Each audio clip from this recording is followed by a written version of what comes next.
So we're carrying on with the Agents of Sabotage DLC update vehicles, and this week we've got not just one but two cop cars for you. Now why am I doing these at the same time?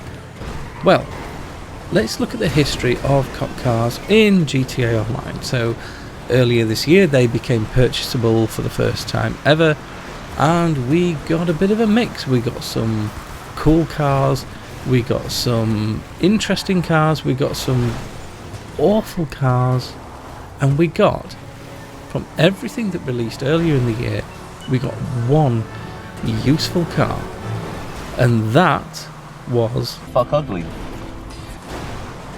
Now you may not agree with me on that, but you know I'm right. It is good. I like the Dorado, I've used it a lot, but it is fuck ugly.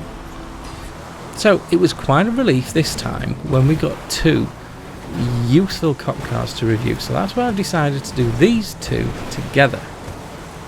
And the reason you need a useful vehicle is the best way of dealing with the dispatch missions quite often is to just drive away in a straight line over the top of whatever's in front of you, which usually means going off-road. And there's only really the Dorado that's any good at going off-road, or that was the case until these two released. So what we've got here, on the left we've got the Caracara Pursuit, and on the right we've got the Terminus Pursuit. And I think we'll start by looking at the customization, because unlike the Jester, these have customization. Remember that, Rockstar? Customization in 2024? It's still a thing. Anyway, we're not bitter, so let's move on. Now they both have a decent amount of customization, but this is where the problem with these two cars starts, because arguably the Terminus has more customization, there's more you can do with it, but the Caracara is a better looking car to start with. So this is going to be a bit of a theme that carries on, but it really comes down to personal preference. It really comes down to which one you prefer the customization on. You can do a lot to both, and even though some of the police liveries don't seem to make a huge amount of difference, you can make either of them look really, really cool. So on this, I've given the edge to the Caracara because I think it's a better looking car. So then if we go back to the lap, how do they perform off-road? Well, off-road they're both very, very capable. They can both power up the side of anything. The Terminus is definitely more agile, but that has the downside of making it lighter, which means it's more likely to be thrown around by bumps when you're going off-road. Whereas the Caracara is a bit heavier and it has a lot more grunt low down, which means it is quite a bit better off-road. But that has a downside of making it a bit of a lump to carry through the city. And if you've been following this lap, you'll see that each one has been in the lead at various points and there really isn't that much in it.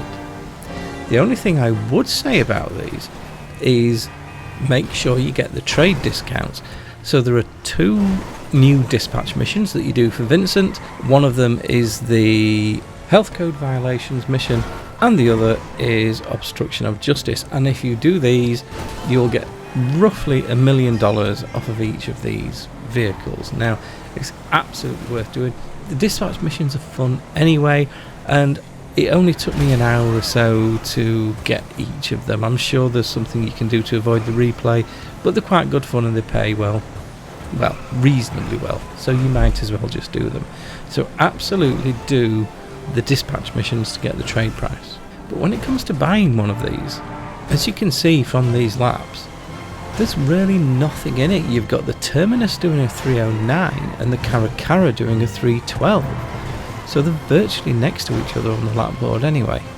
So unusually for me, I can't give a recommendation. I think the times between these are so close and the performance is so close. I think you should just go for whichever one you like the look of, because realistically, if you're using these for dispatch missions and there's no way I'm paying $4 million for a car and not using it for the only thing it can be used for. Or should we say in my case, $36 million because I bought all of the cop cars, but let's just gloss over that. My recommendation to you, if you can only afford one, just buy whichever one looks the best. Either of these two will easily be the most usable cop car in the game. They're both better than the Dorado. Not that the Dorado was bad, it was just fuck ugly. But at least now you can have a useful vehicle that looks good.